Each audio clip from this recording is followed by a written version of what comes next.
Hi, Jennifer from Reimagine Studio, where perspective changes everything.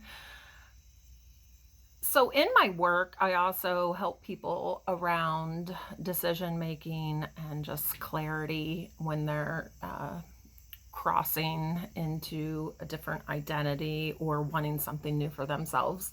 So, my content is going to be controversial at times, and to be honest, I know right in this moment in time, I literally have been having spirit just like create something. It doesn't matter. Just create something on YouTube. And I'm like, okay, well, what do I create? And I just am being called to create. So here I am. But as I was thinking about what do I talk about, something really fascinating that has come into my awareness recently is about how kids have this lack of awareness around what they want to do when they're leaving high school and going into college, and um, how that can be just super overwhelming, how parents are missing the signs of what their kids are good at, and how to help people with that. So, two times in the past week, I have literally been put in a position where I helped people like that because I can see what where the disconnect is. And so I know for me, my son is 17 years old. He's going to be a senior.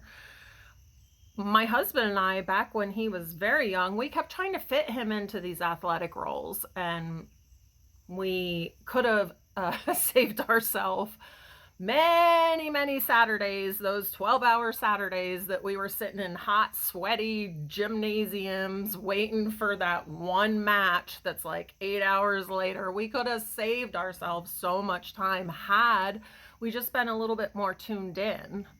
So if your child is a talker, then they might have the gift for gab. Okay, they might be good at public speaking, they might be good at leading. If your child is bringing home artwork that looks like, senior did it, which was our son, uh, he's probably a creator. If your children are writing at a, eighth grade level and they're in third grade, they could be writers, journalists, or, whatever. So it's fascinating because I came across a fellow adult, and she was saying how her daughter's going to school for nursing. And I am a nurse. I have been a nurse for 28 years. And to be honest, I didn't love nursing. I really didn't. I didn't love the framework of nursing. I love the patients. I love helping people. I love deeply witnessing people and helping the underdog. I have always been a person that goes for the person that is lonely in the corner, and I will seek them out and, be kind to them or offer them something, or I just will engage with people. I'm very intuitive and empathic, so I know what people need on this deep level. Being spiritually gifted and having the gift of discernment has also helped me to just know what people need. Maybe they just need a smile, maybe they need a hug, maybe they just need a hello, maybe they don't need anything from me. But with that being said, this woman was saying how her daughter wanted to go into nursing, and she was coming to the event that we were at. And I was like, oh, I'd love to talk to her and, give her some words of advice, because I left nursing a little over a year ago. And it was one of the best decisions I ever made. I felt like I was not helping people. Honestly, it felt like the biggest lie I ever engaged in. I mean, there was a point in time where I did believe in it. I spent a lot of my career in the operating room. And honestly, I believe that that part of my career was really helping me to manage how to manage people, because the egos in the OR are really strong, and you have to be really assertive, you have to be powerful, and you have to stand your ground. And I learned that in the OR with the surgeons, and I quickly built rapport. So I know how to be a peacekeeper. I know how to shapeshift. I know how to operate in spaces like that, literally, with the mask on too.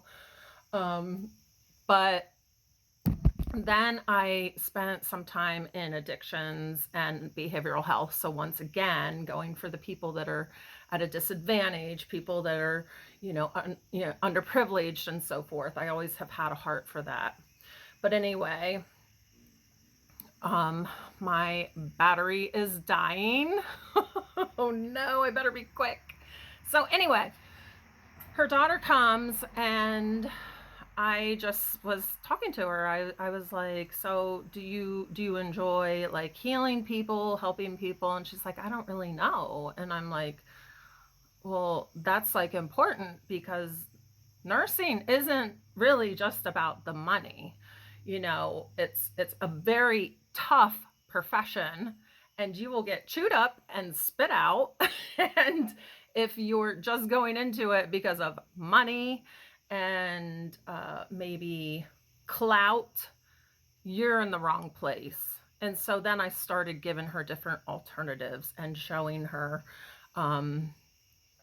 like the examples I'd given earlier. If you talk, maybe you should be a talker and so forth. But one thing I want to let you know is, if you just Google archetypes, that is a perfect way to see what other types of occupations you might be able to fit into. And I have them listed right here. So there's the teacher, the creator, the healer, the guide or mentor, the rebel, the magician, the explorer, the caregiver, the ruler, the advocate, the jester, and the seeker. So that is a wonderful list. Go on to ChatGPT, just, ask for archetypes related to careers. It will bring up the list, and it will show you exactly what these different archetypes stand for, and it will help you. You really don't want to be sending your kids to college and spending, I don't even know what college costs these days, $50,000. That's probably just for 2 semesters. For them to really have no idea what they're doing. So I know I was out of school for 5 years before I went back to college, and still chose nursing. But yeah, that's all I have for you. I did it. Until next time.